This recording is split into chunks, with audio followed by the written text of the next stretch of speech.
All right, guys. Hey, welcome to Wednesday's Networking Zoom with JJ. Obviously, I'm not JJ. My name is Justin Kramer, and JJ's been just nice enough to allow me to host this meeting for him. Just an honor, but that's the kind of guy JJ is. And I am super excited about this next guest. He's been in the real estate and insurance business specifically for 30 years now, 30 plus years now. And, this topic is all about CYA, right? Cover your assets. And I'm just super excited to hear him talk about this. And without further ado, I'm going to welcome the man, the myth, the legend. He's literally the insurance guru when it comes to real estate insurance. Mike Stelljes. Mike, how are you, my friend? Thanks, my man. First of all, I appreciate you guys taking time out of your day to join. I'm on the East Coast, so it's, after 6 p.m. But for you guys, even on the West Coast, it's middle of the afternoon. Look, I get it. Insurance is not a sexy topic. It's not one of these, hey, you're going to, make $1 million tomorrow if you do these 3 steps. Yeah. However, it's one of the most overlooked areas of real estate investing, simply because the issues that can come up during the process of a project as it relates to a claim that you could possibly have. Yeah. It's just that the insurance end of it is just grossly underserved. 100%. Well, let me ask you this. So before we get into your presentation, Mike, for people who don't know you, where are you from? And, maybe tell us a little bit about yourself. Perfect. Yeah. So I'm actually based out of Charlotte, North Carolina. As you can tell, I have a little bit of an accent compared to some other areas of the country. Now, I grew up in Florida. My dad got in the restaurant business. I've lived in North Carolina since, 1978, 79.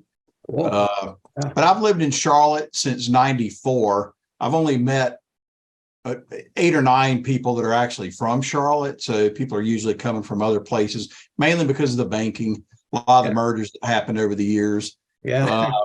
And that's, I got family out. I've got family out in North and South Carolina. So I know that area well. I recognize the accent right away. So that's awesome. And so, what did you do? So what got you into this? I know before you got into real estate and everything, what were you doing? Or I shouldn't say real estate, but before you got into insurance, real estate insurance and build insurance, what were you doing before that?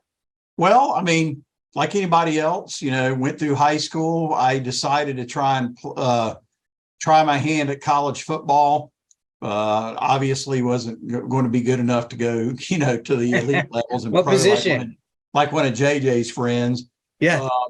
But what was interesting, it was the first year Proposition 48 went into effect, which meant you had to maintain a C average to play college sports. Yeah. So as a result of that, you had a lot of major 4, 5-star talent that had to go to the smaller colleges to try and get their grades up before they went out. So I was just happy to try and make the travel squad. Didn't play a whole lot. Went to a small junior college. We were ranked number 2 in the nation, so it was a really good team. Really? Yeah. It was called Lees McRae, a little junior college up in the mountains of North Carolina. Man. And we were undefeated. We lost on the last play of the game in our bowl game. Literally the last play of the game. That's rough. That's real rough. I know, and you're right about the grade thing. That's what stopped me from playing my last year of high school. It was the grades. So unfortunately, well, let me tell you, I'm not kidding you. There were guys that were going to South Carolina, Clemson, Ohio State, Florida State, and they literally just came in for that one semester. That's all they did is come in to play football, get their grades up, and then they were gone so they could join their spring team. And look, I played on a high school team. We had 27 of us, right? We were one of the smallest 3A schools in the state. And we were in situations where you just never came out of the game, right? You play offense, defense, special teams, kickoff, punt return. So it was needless to say, by the end of Friday nights or Saturday morning, especially, it was pretty sore, but I enjoyed it. Yeah. I loved, and just, without getting too deep into this, football was the greatest. Practices were horrible. Oh, really they were hard, they were but the terrible. Games were the great fun. because it was easy. We had this thing called the Dirty Dozen. Uh, It was actually 13 different things that we had to do yeah. just during practice, and I hated it. Oh, it was horrible, but the Absolutely games hated it. made it worth it. The games made Oh it. yeah. The games were like you prepared, you've done all the games were fun. I enjoyed it. So, and I never. We were back in the day where I liked every sport. I was good at a lot of sports, but never really concentrated on one, which unfortunately kids like my daughter had to choose in an early age what she wanted to specialize in. And I'm not a fan of that, not till you're 13 or 14 anyway. But no, Yeah, I agree. I agree. So, well, let me ask you a quick question. So when you finally did get into the insurance game, was that something that you had already had some experience with, maybe a little bit of time with? No, You kind of have to learn as you went along. Yeah, no, it's a great question. I ended up going to Appalachian State, which beating Texas A&M and Michigan back in the day kind of put us on the map. Won 3 or 4 national championships later after I was gone. But no, once I always wanted to go into business. That was always something I was looking at.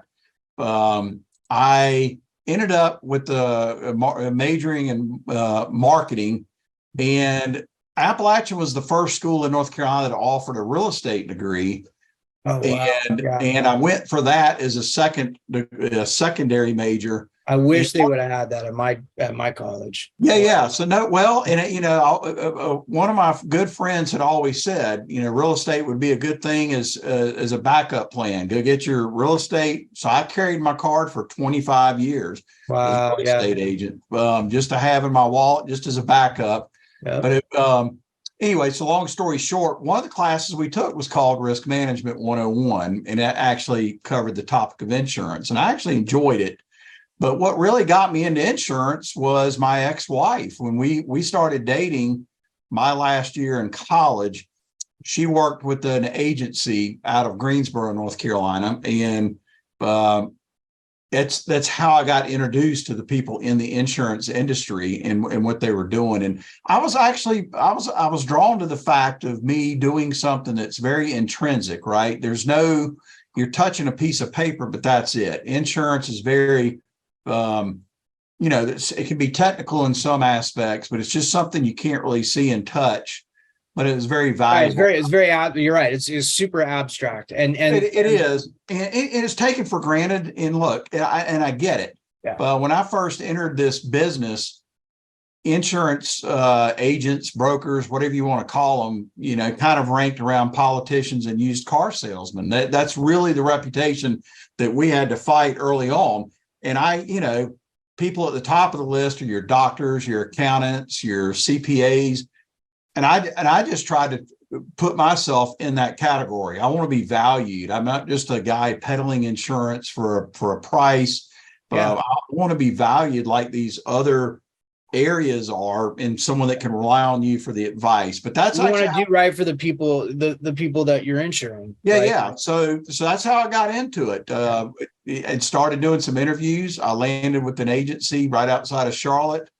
And 31 years later, still love what I do. I enjoy it. Yeah. And great. Well, so let me ask this, and I know that I've got this sort of feeling about insurance, right? And I think everybody I talk to kind of does too. It's almost like we get bombarded with different insurances. We get bombarded with car insurance, this insurance, that insurance. And everybody kind of instinctually knows, like, I don't know about everybody here that's on the call with us today, but I get letter after letter for life insurance from various companies. And, it's always like immediately and throw it in the trash, right? But we know, I might need life insurance, but who do I trust? Who am I going to trust to do this? Who am I going to trust to manage my account? Because, really insurance is one of these things where you pay. Like I was saying to you yesterday, Mike and I had a chance to talk yesterday. You pay for this stack of papers called a policy, and you're literally just paying every month for this thing called a policy. And then when something actually happens, something goes wrong, the insurance company spends their time finding all the reasons why they're not going to cover you, right? And so everybody kind of sort of knows this now. I think a lot of people are, maybe if they don't know it, it's kind of like insurance is sort of an afterthought, right? And so my question is this, like, what would you say to folks like myself that maybe have that feeling about insurance, specifically when it comes to the real estate insurance side? What would you say to folks like that? It's a fair question. Look, and it's a fair assessment of our industry as a whole. And I've been working against that for 30 years now. And just to kind of tie it all together, I've always been in the construction and contractor area of insurance. So even when I started back in 1993, that's where I focused. I did a lot of heavy construction, street and road, utility contractors. I just was always attracted to that area of the industry. And it wasn't until 2010 that I started getting into the home building business. But for that very reason, what you're talking about now, I just assumed that all home builders had proper coverage. It was easy to do. A lot of people would write home builders. Look, even back in 2010, a lot of home builders still did a lot of their own building, used a lot of their own crews. But that's when the tables started turning and they started subcontracting everything out. Right. So you pretty much became a paper GC at that point. And to your point of what you're talking about, as someone on the inside of the industry, I was absolutely shocked when I started looking at home builders and seeing what kind of coverage they had or what they did not have. Yeah. So, I'm looking at, right? Yeah. Scary. Well, and I'll give one example is most general liability policies out there for builders and real estate investors will not cover work performed by subcontractor. Now let that sink in for a minute. Wow. That's 99% of your work, right? If not 100%. Wow. So you've got a policy that's not even going to pay for what others are doing for you. So now where is the value? But to your point, that's actually a really good, I want to make sure everybody kind of caught what you just said there. That means if you hire if you've hired a general contractor, and that general contractor subcontracts the work to somebody else, which happens literally all the time, they're not going to cover that.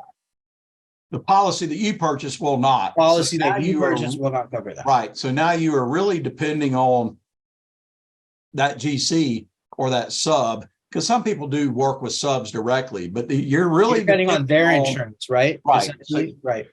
You're depending on their insurance. Yeah. And roughly, my experience has been 10 to 15% of subcontractors aren't even covered for the work they're doing. Right. So if you got a roofing contractor that's coming out and going to do some roofing work on one of your projects, you've got to go beyond a certificate of insurance. You've got to really ask for more than that, because all the certificate of insurance does is say they have a policy, right? On this date, yeah, here's the policy number, but you do not know what the policy covers. So what happened with me is I started building my book with home builders. I got asked in 2017 to start looking at real estate investors. And again, my assumption was they're going to be covered. They're fine.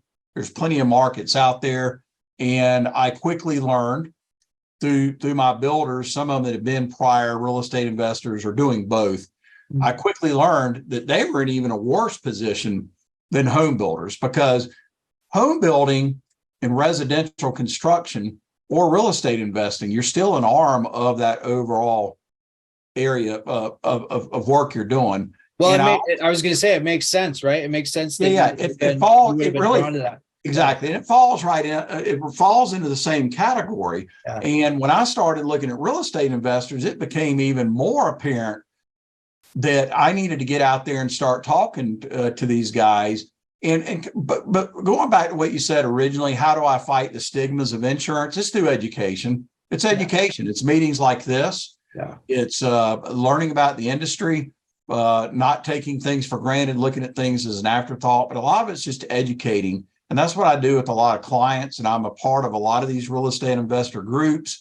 Yeah. I've spoken with JJ and his on these type calls several times now. It's been a while since I've done one. Yeah. The network, because I know JJ, and I'm sorry if I'm step on you a little bit, but I know JJ's got a build going on right now. He's got his home in Glendale, and just a beautiful home, and he's hired a general contractor to come in and do the work. And, they're held up right now, and they could be held up for various number of reasons. Commodities is difficult right now, like windows, exteriors, stuff like that's getting held up. And so builds are getting held up all over the place. But if I come to you, let's pretend I'm a JJ. I have a build like this going on with my property, and I come to you and I say, Mike, look, honestly, I love my general contractor. He's great, but I don't want to depend on his insurance. I don't even know what he's got on his insurance, quite honestly. I want to get a policy for the remaining time of this build to make sure nothing happens. When I do that, when I come to you like that, and let's say I buy the policy, are you going to take the time to go through the policy with me? Is that something you would do with your? It's definitely something that we can take a look at, and just to let everybody know, because I know it's going to go to more than just a group that's actually on here. Yeah, I handle 175 builders in 42 states. Wow. And I handle about 200. I want to say between 220, 225 real estate investors in 44 states. Wow. So I truly am serving clients nationally. Yeah. And one thing you learn during that time is different regions of the country are affected by different things, right? So right now with the supply chain issue, the Midwest might have a hard time getting bathtubs, whereas the East Coast, it might be garage doors. West Coast, it could be something else. It's plus, what are the risks and the exposures? When I first started doing this 6-7 years ago for real estate investors, you had to think about earthquakes and mudslides out in California. Well, now it's fires. Fires is the number one thing, and they've drawn maps now to where we have to run zip codes to see if it's even covered. We can do a policy like that. So the first thing is the issues you have with real estate investors insurance is, like I said, number one, your general liability policy 90% of the time is not going to cover work being performed by whoever's doing the work for you. Yeah. So now you're really putting yourself in a precarious position to rely on them 100%. Well, then peel it back to what you're talking about. Now you just can't take a certificate of insurance. You've got to get a copy of their policy. Now, I will say, if you're dealing with a general contractor that's going to do all the work and it's turnkey and they're doing all the different operations, you're going to feel a little bit better about that, because it will be on the general contractor to make sure that his subs have the proper insurance, right? The buck will start with him most of the time. So I understand. So if I'm doing like a full gut, if I'm doing a complete, and the contractor's doing literally everything right for the property, they are then responsible to make sure their subs have. Absolutely. Right. Now, but having said that, yeah. Again, if their general contractor policy has an exclusion for roofing, yeah, and they're not going to cover any damages due to roofing or workmanship, then it's going to come back to your policy to step in. And guess what? It's 90% of the time it's not. It's not going to cover it. Exactly. Yeah. So you have big issues with general liability policies. The policies that I write do not exclude work done by subcontractors, right? So we still want the subcontractor to be responsible. They're the ones doing the work. So you want to review their policy. But here's the simple fact.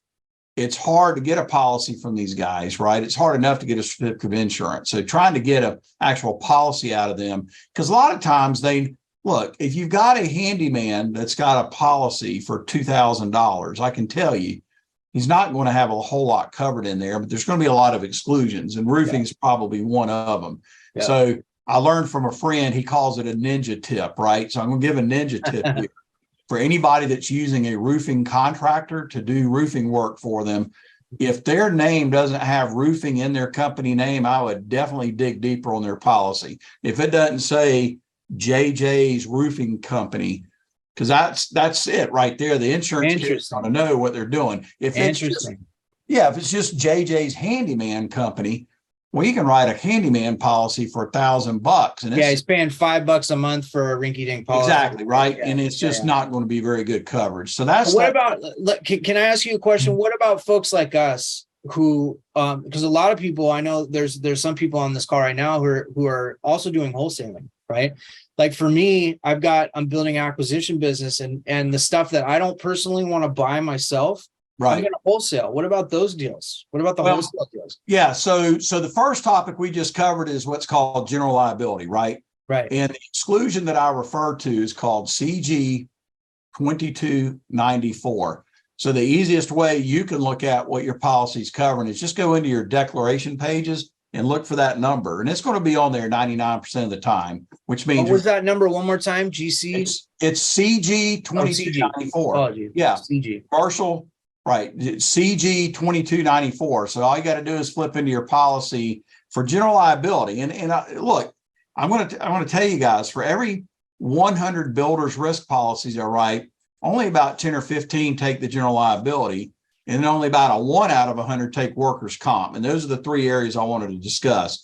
So general liability, and let me finish on this before we talk about the other. General liability is going to cover the materials and workmanship, right? You've got two parts of general liability coverage. It's going to be the materials that the subcontractor is using, right? So if they go in and use faulty materials that fail, that's the first area you have to look at, but it's also the workmanship. Mm-hmm. It's going to be the way how their work goes. And again, let's be very clear, because this is a big pitfall with a lot of understanding and education about what general liability does. Is it's not the fact that the sub just goes in and puts a floor you don't like. That's not going to rise to the level of a claim that's going to be covered. It's not, oh, I don't like how the floor looks. There has to be what's called resulting damage, right? There has to be damage from that bad flooring job that ends up buckling and causes some of the walls to move, but there has to be resulting damage. So I want to be very clear.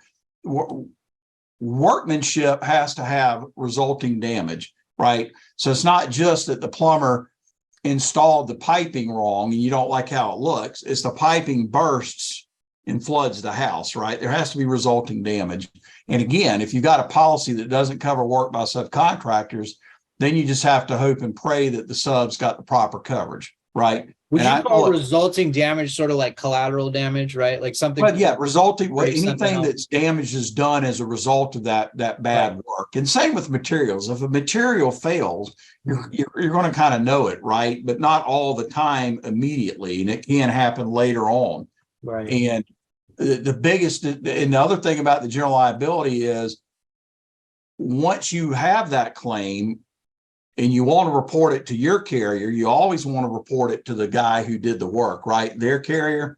And that's like pulling teeth as well. It's very difficult to do. A lot of times they don't want to give you the policy. The agent that works for them doesn't want to do it. And what you'll usually get is a quick decline from them as well, because their policy is not set up to cover what the work they're doing. So you really set yourself up for a lot of issues and headaches. And look, a project's going to take you, how many steps are there going to be? 140 different things you got to be thinking of, right? So this is just one area you don't want to be dealing with, because what ends up happening is the client ends up doing most of the work and spends a lot of time. And we don't even get into the time factor of that. So I'm going to wrap up on that. So general liability, that covers the workmanship and the materials being used by the subs. The biggest thing to look out for is most 95% of real estate investor general liability policies are not going to cover the work done by the subs. And 10 to 15% of the subs policies that are sitting out there don't cover the work that they're even doing. Yeah. So that's a big pitfall. That's the number one thing you want to look at. Yeah, that's a really big deal. Absolutely. And it's hard. Look, construction defects is a major issue in the United States, right? Yeah. We have different states. South Carolina has 8 years. North Carolina has 6. I believe Pennsylvania is 20 years. Yeah. Some states in the Midwest are 10 years, and it all depends on how the courts view it. There are builder-friendly states out there. South Carolina right now is considered the 3rd worst state for construction defects. A, because they've got 8 years. B, what they're finding is loopholes to get around that 8-year limit for statute of repose. and they're going back in and reopening claims that go beyond 8 years. And how they're getting around that is just using legalese for like continuous and progressive damage. I bet the adjusters are having a good time with that. Well, it's the attorneys as much as anything, because one of the attorneys that used to defend the builders in South Carolina is now going after the builders. It's kind of like, a public, a defense, an all-star defense team versus a DA. It's an unfair fight because all they have to do is make the allegation. Now, the good thing with real estate investors, if you're not building something new from the ground up, then you're not subject to the statute of repose. That's a good thing, right? So but it's important to know, because if you're a real estate investor that says, hey, I want to start doing new construction and not just my tear downs and take it down to the gut and build back up. Yeah. If you do go into the full on home building where you're just going to take an old home that's worth $20,000, right? You tear it down and you build something brand new from the ground up, you will be subject to one of those homes to the statute of repose for construction defects. So when you say from the ground up, are you talking about we got to pour foundation, literally everything? Yeah. It's got to be, it's all new, right? If you just buy a house and just take it down to the studs and it's just a full-on renovation, you're still not doing all new construction. But I've got a lot of my clients do both, right? They do new construction, and it's a whole new area of insurance. They got to be thinking. Well, they don't think about it. That's the whole issue, right? They just don't. They just assume that the coverage is going to be there. So there's a lot of areas. And again, I don't want to go too far down the rabbit hole and bore people. I want to hear. Well, you know what I want to hear too. When the time's right. I don't want to throw you off your presentation, but I really want to hear some horror stories of Well, that's pretty funny. Let's hammer that home. Let's hammer it home. Well, yeah. So, and actually, I do have a personal a business website. It has not been updated in a while. I work entirely off referrals at this point. Mm-hmm. So I am guilty of not updating, but it's just www.mikestelljes.com. So it's just my name. But if you go to that link and look at my business, my website, I've actually done some commercials. I've used some guys out of Chicago. These are paid actors. Most of them are comedians. And, most of the insurance commercials you see with Geico and Nationwide and Allstate, they're funny, right? That's how they grab your attention. Yeah. So I've actually taken real claims that have happened to some of my clients and turned them into my commercials. So if you go to my website, www.mikestelljes.com, you can actually see some of those commercials that I've done. But I can, some of the horror stories as it relates to general liability is number one, they just don't have the coverage, right? You have a client come to you that has a roofing claim, and the first thing you want to do is go to the subs policy. And on page 46 of that subs policy, there's a roofing exclusion. Yeah. So you're dead in the water right there. You're not going anywhere with that claim. You got to go to your own carrier. Now, your own carrier, if you have a properly written policy, will step in, right? Now, there's provisions you have to meet and some other things. And again, there has to be resulting damage. It's not, they just did a crappy roof. It's the roof collapses or something happens. One of my commercials, this is a real scenario. This was a very expensive, nice home. It was a new build. Within 30 days, 45 days after the closing and the new clients have moved in, the wife is in the kitchen, working in the kitchen, making a meal. The husband's upstairs in the shower. And all of a sudden, just all this sewage starts going everywhere, right? It's coming out of the faucet. It's coming out of the shower. The husband's yelling upstairs, blah, blah, blah, comes out. What the heck is going on? We got a big mess here. It did happen on a Saturday. Oh, lovely. So my builder, had to call me and say, Mike, what do we do? And it's like, look, that's a situation where you don't wait on an adjuster or anything. You've got to mitigate the issue immediately. So it's like, get someone out there immediately, right? So they got a plumber out there. Well, then they did go ahead and call one of those restoration, right, companies, 911, restoration, to come out and start doing some of the cleanup. Well, to make a very long story short, the city of Charlotte is the one that initially laid the piping, right, that comes up towards the house. Uh-huh. Then you had a plumber that had to tie it together and run it into the house. You also had the concrete guy that had worked on the driveway, which is where some of the piping went. So, and then you had a grading contractor that had come out there and done some work to level out the ground. At the end of the day, the piping was cracked, and that's what caused the issue. Now, it didn't happen immediately because it just was backing up. So the actual city laid pipe was faulty. Well, no. What happened is that's where you have to do a forensic investigation, right? So the investigation revealed that the piping got cracked. Now, who did it? Did the city of Charlotte lay it wrong? Yeah, then you get into that. Yeah. Did the plumber do it? It's like a clue game, right? Who did it, right? So most likely it was the grading contractor when he came out there to do some leveling. It had already cracked it. So by the time the plumber came in and did his part, he wouldn't have seen it. It was already buried. Got it. So my point is, you had 4 different people that were probably involved with four different hands on the situation. Yeah. You can't prove who it was. Right. So who did it fall on? My client's policy, and it paid, it was a $30,000 claim. Now, again, if they had not had a properly written policy, that would have been coming out of their pocket, right? And that's $30,000 of profit that just goes away, because insurance is a net income. It's a net income line item. Yeah. Whether you pay a claim or pay a premium, it comes off your bottom line. And but let me tell you, and for those of you who haven't done or haven't been a part of or don't know about fixing and flipping, it's like $30,000. First of all, the fixing and flipping is already, depending on the deal, usually, there's a margin there, but $30,000 coming out of that's a big deal. That could have just killed your deal right there. Well, yeah. Well, and that's just the tip of the iceberg, right? That was one that got mitigated immediately. Could have been a much worse problem. We have definitely had claims that have gone for more than that.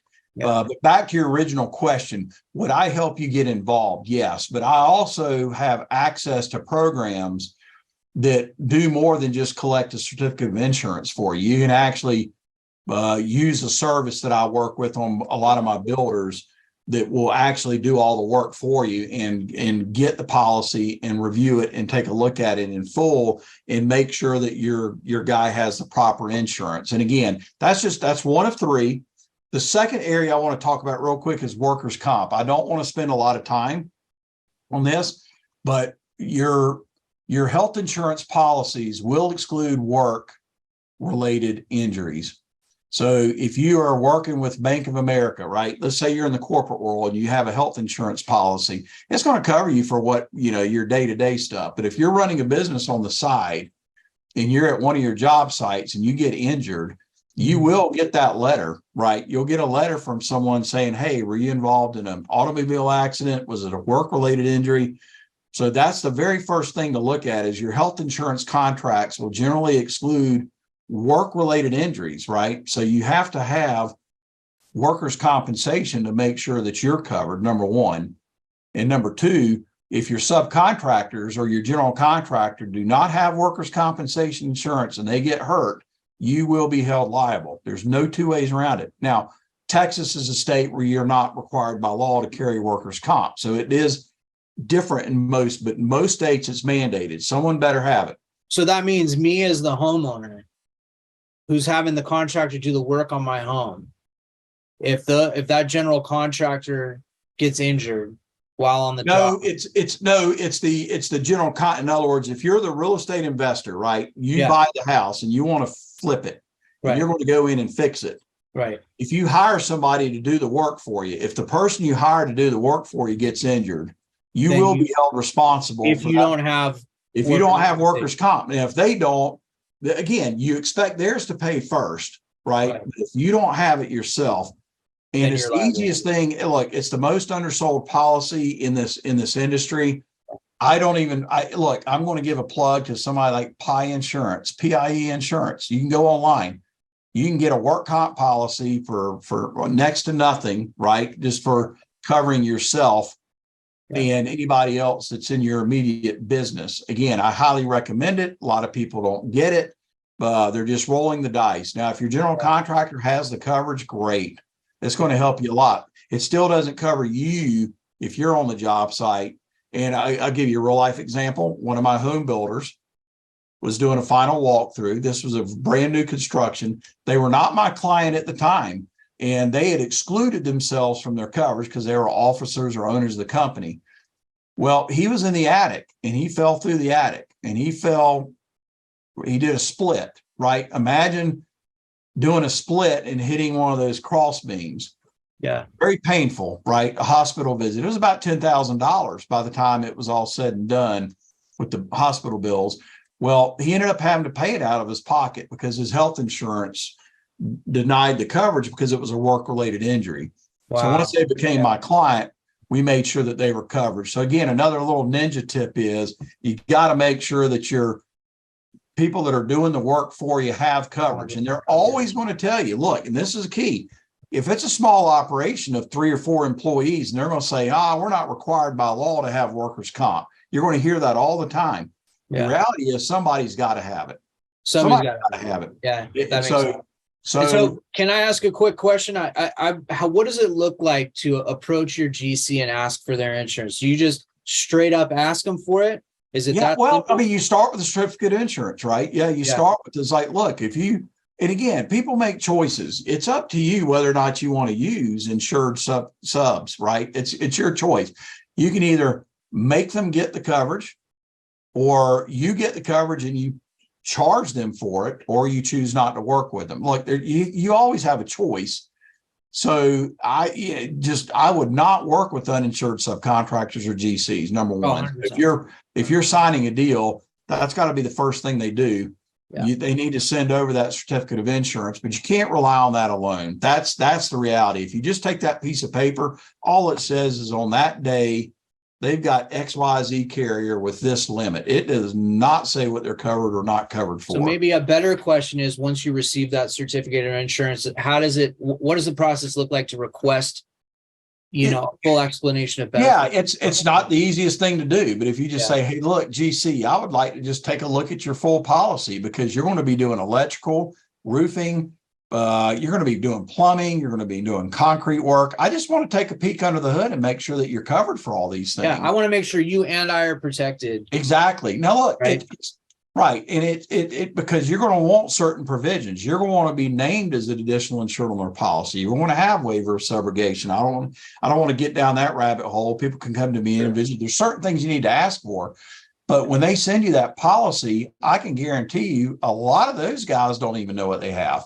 Right. They just don't. They don't even know what their own policy is doing. So how are you going to know? So we've covered general liability. That's a separate topic to get in deeper.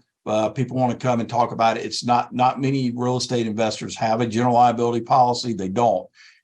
Very few have workers' compensation. I'm done with that topic. If it's something you want to look into, we talk about it. But again, I'm not even the main provider of that. I just invite clients to go to Pi Insurance, and there's nothing I get by promoting them. It's just that they're a good national company that can get to workers' comp in every state, and it's easy. And again, the only pitfall though is if you get a work comp policy though, and the sub is not covered for workers' comp, you will be liable for the work that they do. So you get into a huge additional premium issue. Separate topic. The one that I really want to talk about though, and this is what you were asking me, like JJ's project, is when I first started looking at real estate investors, it blew my mind that the majority of them were on a property policy, right? They bought a property policy. What I mean by property policy, I mean a fire policy, just like your homeowner's insurance, right? You buy a homeowner's insurance policy that covers the structure of your house plus whatever you've got in it. And for real estate investors, the majority of the time, the building is going to be vacant, right? Well, guess what? Property policies have vacancy provisions on them. So you could be very well buying a policy that's not even going to cover for vacancy, even though you paid a premium and they wrote a policy for you. If you look in their policy, they're not going to cover anything that's vacant over a certain number of days. Well, what you actually have to have somebody in the somebody has to be living in the property. Well, but how many people are renovating a house that has someone living in the property? It's few and far between, but it does happen, and we'll touch on that. But let me talk about one quick example. have a client. Again, they were not my client at the time in Minnesota. They presented me with a property policy.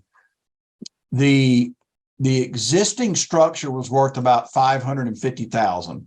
Right. They were going in and doing a renovation of another $150,000, right? So you want to insure that project for $800,000, right? The existing structure plus the work you're going to do. They sent me a copy of the policy, and I found 3 exclusions within 5 minutes. Number one, they were not going to cover a project if it was vacant. Well, this place was vacant because they bought the house and we're going in and renovating it. So that's number one. Number two, they even had a provision in there if it wasn't their primary home. If this was a secondary home or not even, if it was not their primary home, they weren't going to cover anything. So that's 2.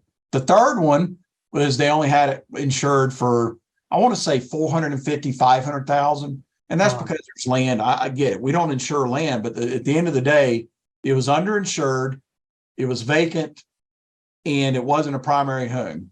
So if they had any issues whatsoever with that project, they were not going to get anything from it. Yeah, they weren't going to be paying they were paying a couple $1,000 for that policy. So what you're saying is it pays to read the fine print. Well, yeah, because in that case they paid $2,500 for nothing, right? Wow. And then that's where the bad rap comes in. That's exactly what I was going to say in the industry, exactly because you're like, well, I just paid $2,500. Like, it's like, well, and again, I don't want to get on to agents too much, but they didn't ask the right questions, right? Someone just said, hey, I just want to get a policy for this. People are going to write these all day long without even knowing what they're doing. There's also programs that I go up against where they do like a monthly reporting policy, and then you got to go in and report your starts and your stops. But those were the biggest things that I found is if you are writing your renovations, your full-on flips on property policies, stop. Get it on what's called a builder's risk policy immediately. Builder's risk is what home builders use, and there's really no difference. There's no reason why you shouldn't be written and treated as a home builder. Even though you're just doing a renovation on an existing structure, builder's risk is the policy you want. You do not want a property policy for the reasons I just suggested. The fine print could say if it's not a primary home, the fine print could say it's vacant. The fine print, you may not even have it insured for the proper amount. But let me talk about the fourth area. You could be grossly overpaying for a property policy, because what does a property policy do? It's insuring the contract amount, right? So let's say you bought this. Let's say this project cost you $200,000 to acquire. Right. House might only be worth $30,000. The land is worth $170,000. Well, they wrote you a not going to cover policy. the land. Yeah, they wrote you a policy for $200,000, and we don't insure property, so why pay a premium on it? Right. And I have a client that lives in probably the highest property values in the entire, the United States, right? The costliest. When I first started talking with him, and I'm not making this up, he sent me a copy of a policy, and it was a property policy for a project he was doing. And the property policy was written for $1.7 million. Wow. Imagine what kind of premium you got when you're dealing with that, right? A lot. Big. How much was the house worth? $300,000. So this was so essentially this was only about the land. So the remaining value was completely for the. He got a property policy, paid a premium based on $1.7 million, but $1.4 million was property, something you don't even insure. What should have been insured? The $300,000. Well, if I go in and write a builder's risk policy for $300,000 plus $150,000 in renovations, now we're looking at a policy for $450,000 of coverage versus $1.7 million. And he would have never collected $1.7 million off that policy, but yet he paid a premium. I saved this gentleman 65% off his straight up insurance costs just to cover his project. That's amazing. Without even trying, because it's insane. I could spend hours and hours, but builder's risk is what you want to write. You do not want to write a property policy. Now, the next question I get asked is, what if you've got a guy that's flipping 25, 30, 40 properties a year? Well, now you're sitting there with 40 different policies, right? Oh my God. Who wants to deal with 40 different policies? You start a policy, So you essentially get an umbrella policy. Well, yeah. But these guys, this guy was doing 40, 50 a year, right? My largest home builder is doing 1,700 homes a year. Okay. Now, who wants to write a policy where you're doing 1,700 homes individually? That's a big developer. Yeah. Right. They're on what's called a blanket. I don't only use the word umbrella only because umbrella really is a true type of coverage, but it's blanket. Yeah. So, you want to be on a builder's risk policy instead of a property. Number two, if you're only doing 4 or 5 a year, that's fine. If you just want to do what you call a single shot, I still recommend anything over 5 to 10 properties, you do what's called a blanket builder's risk, because that way you're covered for any of the work you do for the 12-month period. And then you just come back in and what's called true it up. You audit it and kind of come back with the values. But the problem with property policies are what we just discussed. And trust me, they will have vacancy provisions. But more importantly, these property policies, there's going to be vandalism limitations, which let me tell you, the number one cause of home builder or real estate investor claims is either theft or vandalism, right? That's 70% of what you're going to be paying. And by the way, we were talking about this yesterday. So when if I'm a wholesaler and I need to double close in order to get a deal done, right? And I'm only holding that property for 1 day. Right. If something happens during that 1 day, something is, so the HVAC, like you had a story where somebody had the HVAC stolen during that 1 day hold period. Took the pad and everything. They were out in 10 minutes. You're $5,000. Yeah. You're out. First of all, that may completely stop your wholesale deal. Yeah, could. Because your buyer's going to say, no, I want that replaced before I drop any money. Yeah, absolutely. Or I need you to give me a concession or whatever, but it can kill your deal. And it's like you were talking about, wholesales aren't always double closes, and they don't always happen within 5 seconds. It's not like you wire the money over and then it gets wired over again. There's nobody out there that's providing that coverage. Nobody. Mine does, because you're not going to you're not going to buy a property policy, right? And write it for 1 day, because it's going to have a minimum earned, and you're going to be paying a premium based on 30, 60, 90 days when you're not going to hold it very long. So it doesn't make sense to go buy a policy, but your existing coverage is not going to cover that. Well, could I ask you one quick question, follow up on that? So if let's say I'm doing, I don't know, a couple deals a week. Yep. Would I sign up for just like a general policy with you, or how would we? Right. So look, again, if you're doing any more than 5 to 10, so let's say you're doing 2 a week, including wholesales. But let's say, I'll just give you an example. Let's say you're doing 15 flips a year. Mm-hmm. You're doing 5 lipstick flips, is what I call them, where you're just going in, you get the house and you're just putting in carpet, or you're just going to put new flooring in, or just go in and update the bathroom a little bit, and you're in and out in 45 days, right? It doesn't happen often, but I've got some clients that's all they do. But then you got the wholesale issue where nobody's covering that.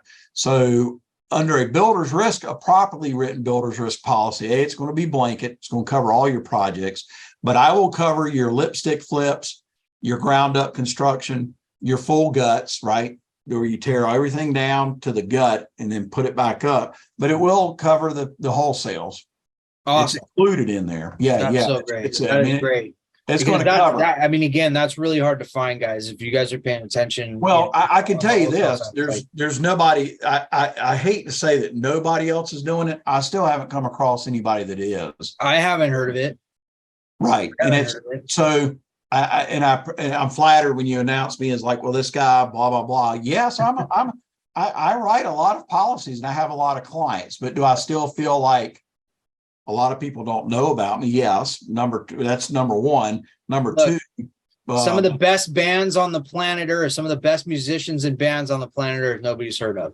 Right. So, and we want to change that. So, well, yeah. And it's things like this that do it. I mean, pre-COVID, I was involved with 25, 30 real estate investor groups around the country. I did a lot of traveling, went a lot of scene. Look, in fact, 2 weeks before the big moratorium hit, JJ and we had already set up a big mixer to be in Southern California, and we were planning it for May of 2020. We started in January, so we already had it all set up. I was going to sponsor the get together. And this was before COVID, obviously. So So when COVID came, it just submarined it. So the other thing too is I work exclusively off referrals. I'm not out there looking. I get calls every day. Sure.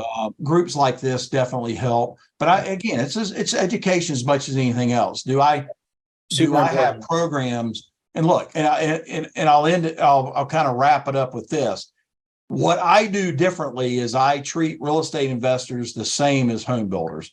And I do know that I was unique in that area, because when I approached my home builder carriers that do general liability and do builder's risk, I said, guys, there's no difference here. If anything, and you and I talked about this yesterday, the national average 2 years ago used to be 5 months, right, for a fix and flip. The average for a new home build was 4 to 5 months, but on a full renovated fix and flip, 5 to 6 months. Well, now we're in a market where we're 8 to 9 months, right? Whether it's a new build or a full gut renovation. I'm not talking somewhere you go in quick. That's a long time. And look, there's some fix and flippers that'll tell you, look, a 2-3 month flip is honestly just it's kind of a BS flip, right? Because you're just going in there. I shouldn't say a BS flip, but it's like it's kind of like an amateur flip, right? You're going in there doing carpet, you're doing simple stuff. And right. A lot of these guys are doing big lipstick flips. And so the issue is when you write property policies, and I'm going to touch on one more thing, and then we'll kind of wrap it up with this, is the other issue that you get into is duplexes, apartments. That's the big rage, right? People are going in buying apartment complexes. They're buying let's say they're buying a 10 unit apartment complex. Well, they're only going to be able to go in and renovate one at a time for the most part, right? Yeah. Now, if they're going to go in and get everybody out and it's completely vacant, that's great. But most of my clients, when they go in and do those deals, they want to retain some of those tenants. They don't want to scare them all off. So they're either going in and doing renovations on these 2 units while the other 8 units are still occupied, or they're going into the actual units, right, and saying, hey, we want to come in and do kitchen work. We want to do some minor painting or whatever. But at the end of the day, what I'm getting at, there's where you fall into another big gap in insurance with these property policies, and policies that aren't properly written, is when you have a builder's risk is when you want to be vacant. You don't want anybody to be in there. Property policies usually when somebody's in there, because if you write a property policy that's vacant, you're going to have vacancy issues or vandalism restrictions. Or vice versa, right? Right. So now when you get a situation where you have both going on at the same time, you got some that are vacant and some that are occupied. I can tell you, again, with certainty, 99% of the policies that I've looked at before I've gone in and written it the correct way, they do not have what's called permission to occupy. So you go in and do any kind of project where there's going to be some tenancy or somebody's living there while you're doing some of the work, even if it's just part of the building, you absolutely have to have what's called permission to occupy. And if you don't, you're not going to be covered. They will absolutely deny the claim. And look, and again, I don't mind. It'd be easy for me to just hold all this information to the vest and say, you got to call me to talk about this. For me, it's about education. No, absolutely. It's letting guys know. The serious ones that want to come and talk to me, they'll quickly find out that I am very different. It's not just the knowledge, it's the fact that I do things differently. And it's just simply because I treat real estate investors the same as I do home builders. And I've got programs. Again, don't want to sound cliche or real salesy, but I'm the only agent, I can say this, with 2 of my carriers, right? I'm the only agent appointed to do this. So while my builder's risk carrier, again, you're the guru. You're the guru. This builder's risk carrier is a well-known builder's risk carrier. They're in Southern California. They're in La Jolla. They write in almost every state. I'm the only agent that they let write real estate investors on a blanket program. Now, there's plenty of carriers out there that will do them on a single shot.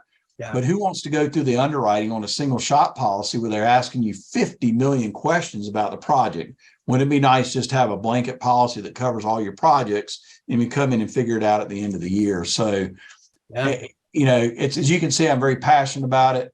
Look, and anything where you're helping people, making sure they're protected. If you've got a local agent that you're happy with, that you want to work with, look, clearly you're doing all the work for them if you go back to them and share what I've shared, because then they're just reactive. See, I'm proactive in my industry. I'm not reactive. So I just don't wait for things to come at me.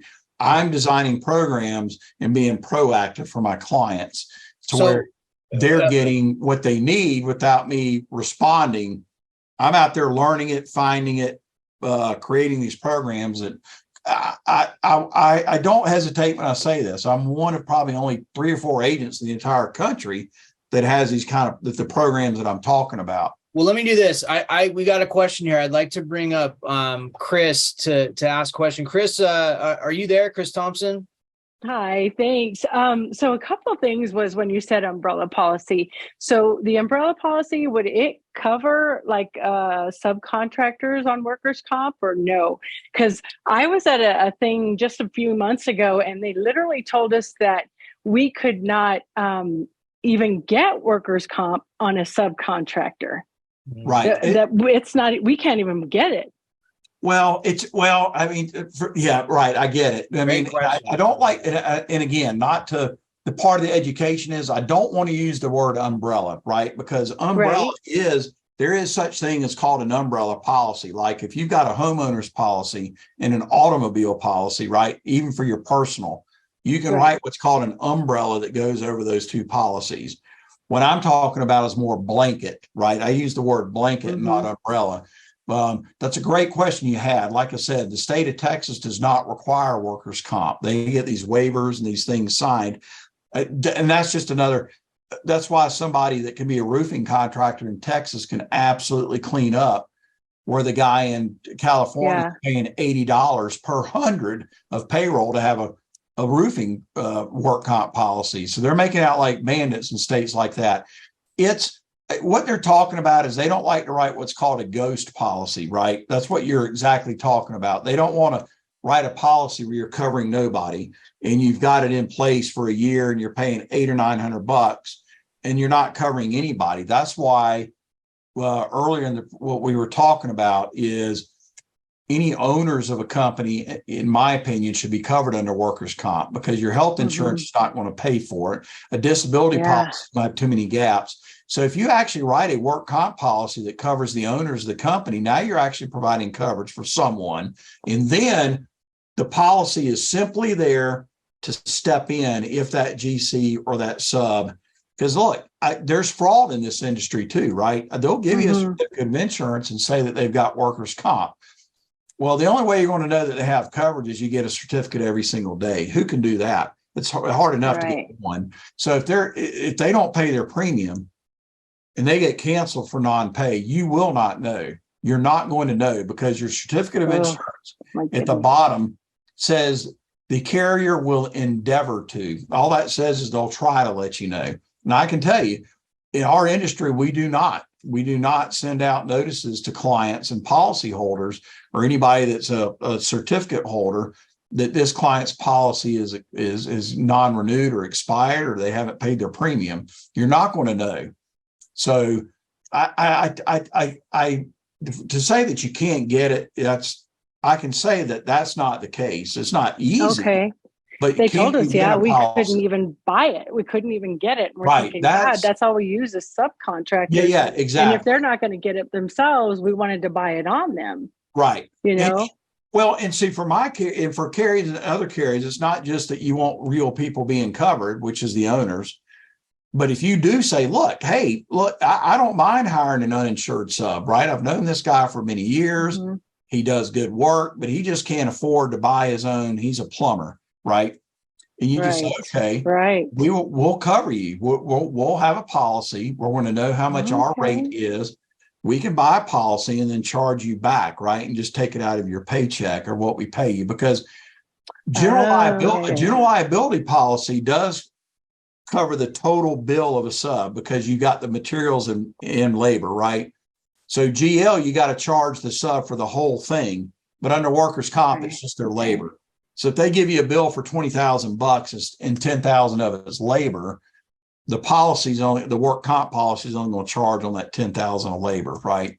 And it's per 100. So 10,000 but divided by 100 is what, 10 times a $6 or $7 rate. You're only holding out a couple $100 on them.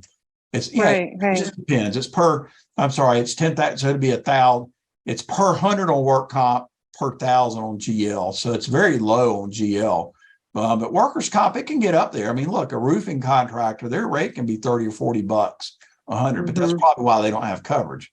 It's expensive. It's expensive. Yeah, I have one other quick question. Because when you got into that, I wrote it, the builder's risk policy for like properties when you're renovating. So we just normally get landlord's policies, but I bet, oh God, I haven't even paid attention. I bet it's not if it's vacant. Right. Yeah. And so I'm like, oh my gosh. Exactly. Well, I know. Well, look, it's all about the education, right? So, I mean, I know it's one of those things, even being inside the industry, when I do continuing education, I'll be at some of these continuing ed things and I'm writing stuff down saying, man, I got to go back and start looking at some of my clients because they'll bring stuff up. I'm always learning every day. Here's the thing. If you're going in and you buy a property and you're going to fix it up and flip it, you have builder's risk. You want builder's risk. You don't want property. Now, if you're going to go in and fix up that property and then hold it and rent it, I still recommend you do the builder's risk while you're renovating it. But you have what's called a property or a fire policy or landlord policy if you hold on to it. There's still a need for both. It's just the problem is, and I'll give you an example of another client that I got in North Carolina. They were writing their policies through the North Carolina Joint Underwriters Association, which is kind of like the last resort for property.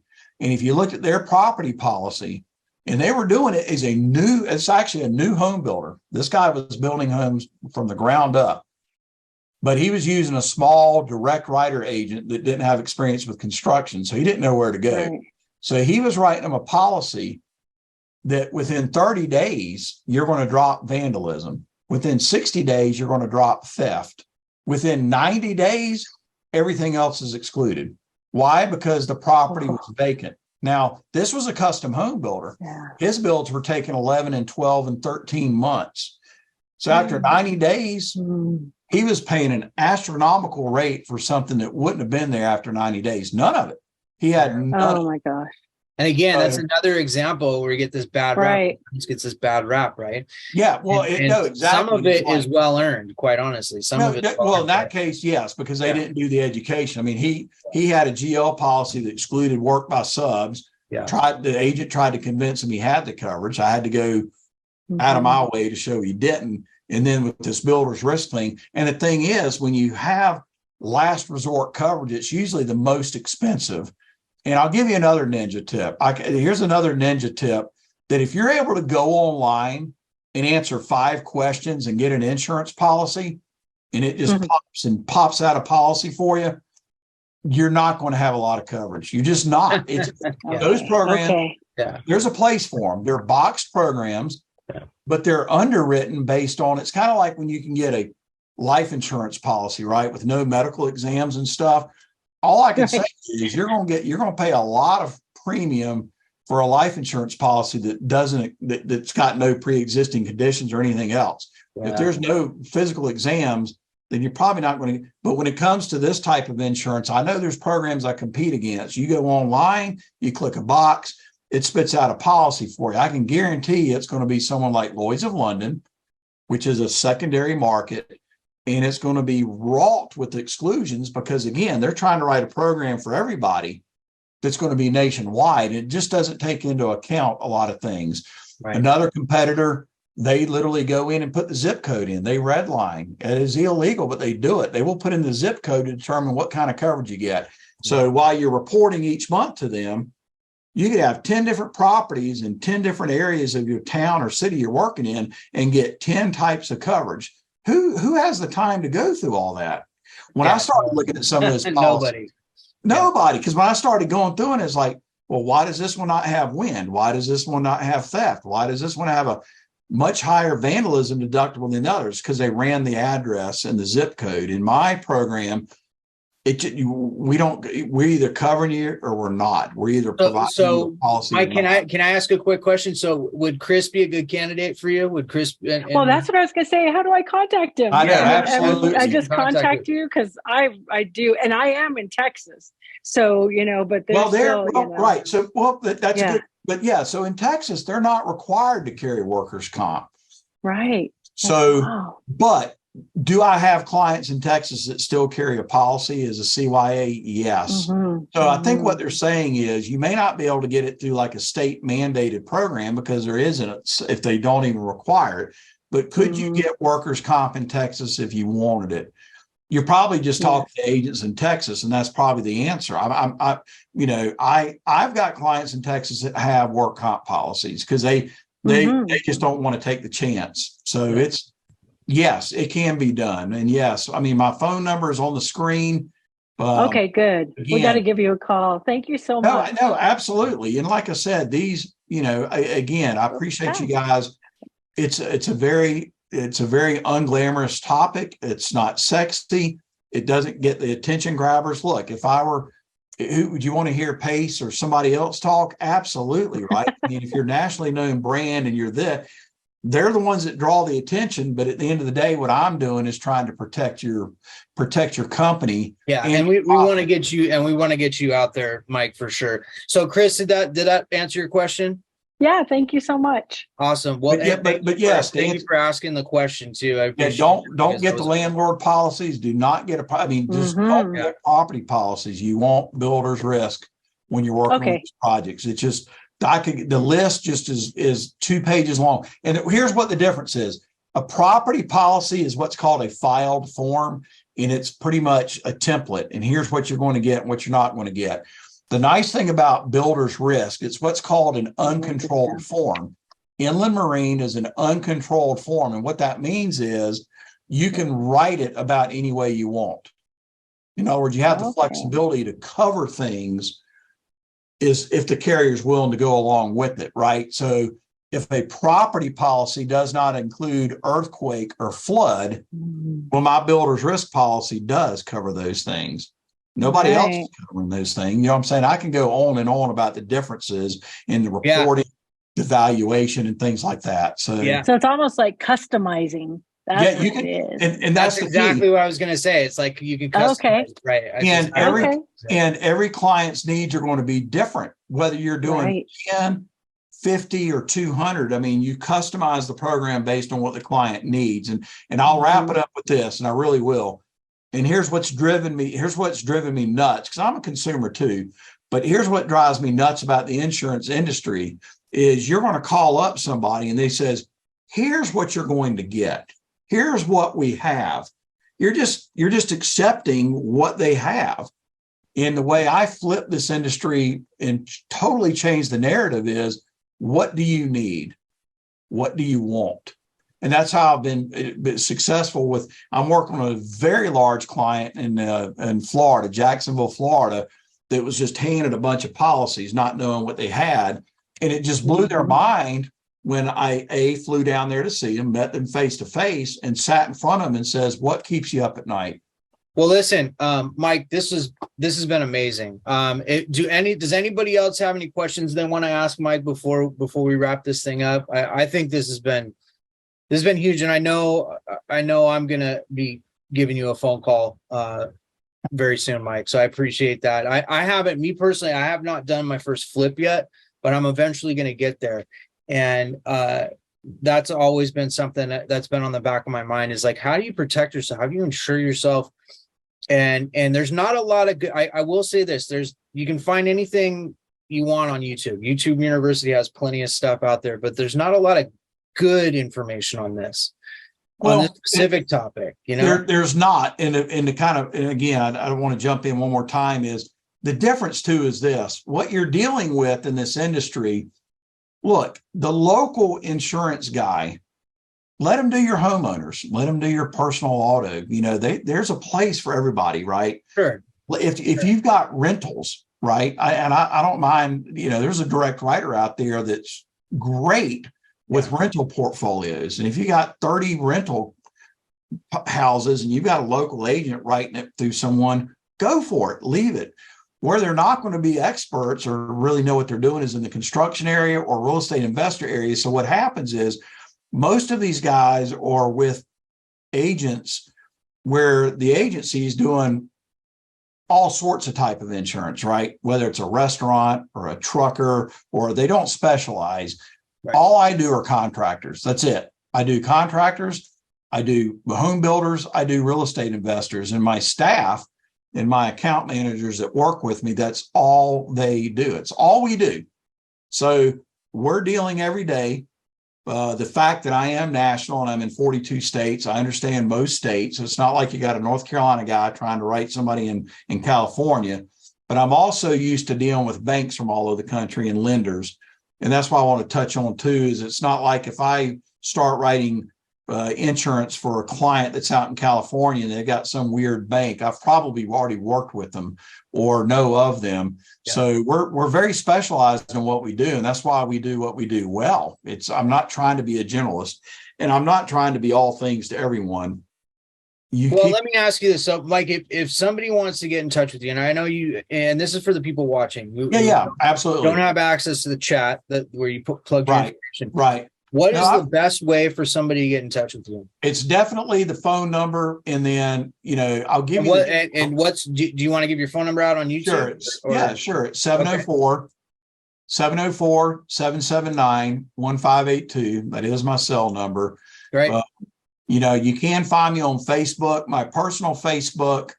Obviously, I'm not on Facebook as much. If you scroll back to 2020, 21, I was very active. I had somebody handling my social media and I had someone going through, was very active.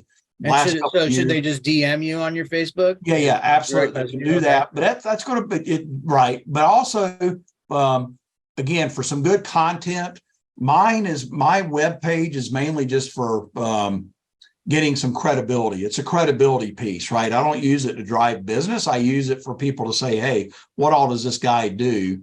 Yeah. And that's www.mikestelljes.com. Again, Awesome. It has not been updated in a while, but I do some commercials. I talk extensively about the different types of insurance. And then the last thing, my email address is I'm sorry, getting confused. That's all right. It's M Stelljes. It's STELLJES at LOWRYASSOC.com. So it's M Stelljes at LowryAssoc.com. And I've been with Lowry. We're independent agent broker. I've been with them for 13 years, but I am a 1099. That's why I'm able to branch out and kind of do my own thing.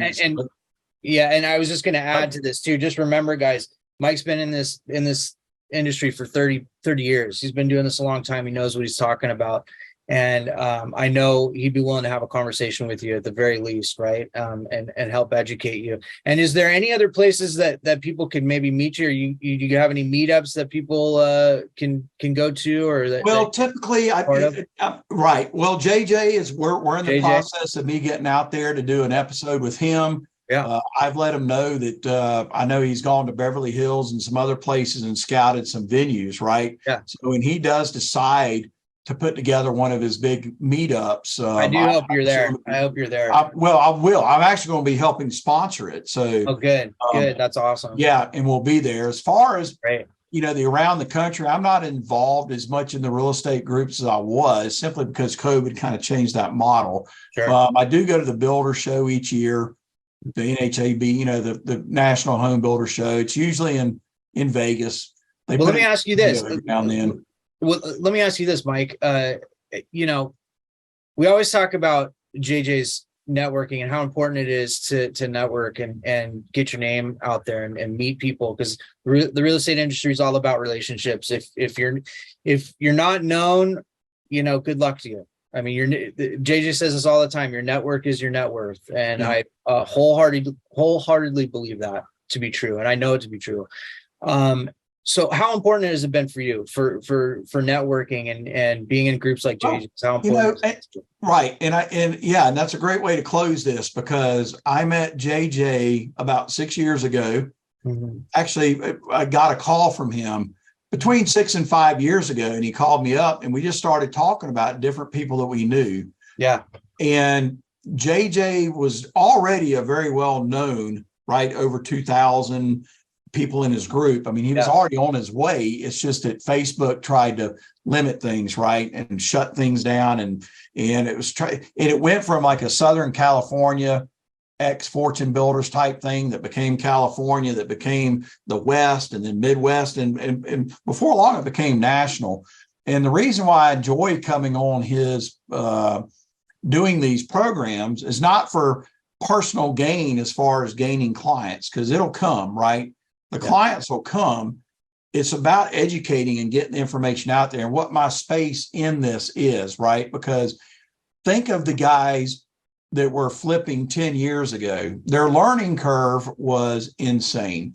How many mistakes did they have to make? How many big deals? How many bankruptcies? How many properties they lost on or lost their profits? Because even with the blueprint is there, like you and I discussed yesterday. And if you follow the program, it is there. Having said that, the learning curve with networks like this has gone down to next to nothing, because if you take the time to educate yourself, you're just checking off all those boxes that are normally issues. But you're like, okay, I've got this one handled now, or I've got this one, I know what I'm doing, or this one I know where to go to. So shortly, it goes everywhere from forming your LLC all the way down to where to get your money from. Well, I think and insurance is just one of those things, right? It just falls into that tree of, you don't think about it, out of sight, out of mind, but it is actually very important. It is very important. And I think you coming on here and sharing your information and getting on with us like this has been amazing. And I think you need to continue to do it. And I know you will. And for those of you guys who are watching us on YouTube, go check out JJ's YouTube, and go check out Mike's website. Obviously JJ's networking with JJ, his website's amazing, so go check that out as well, and watch us on YouTube. Sign up for JJ's videos and subscribe, like the video, and I hate being cliche like that and always saying that, subscribe and like the video, but please do, because it helps out. And get out there, get known, come join us on one of these calls in the future and get your name out there. So for JJ Azizian, who let me fill in today, thank you, JJ. You're awesome. And for Mike, we're going to sign off. And again, if you're not known, you need to get known. Your network is your net worth. So get out there.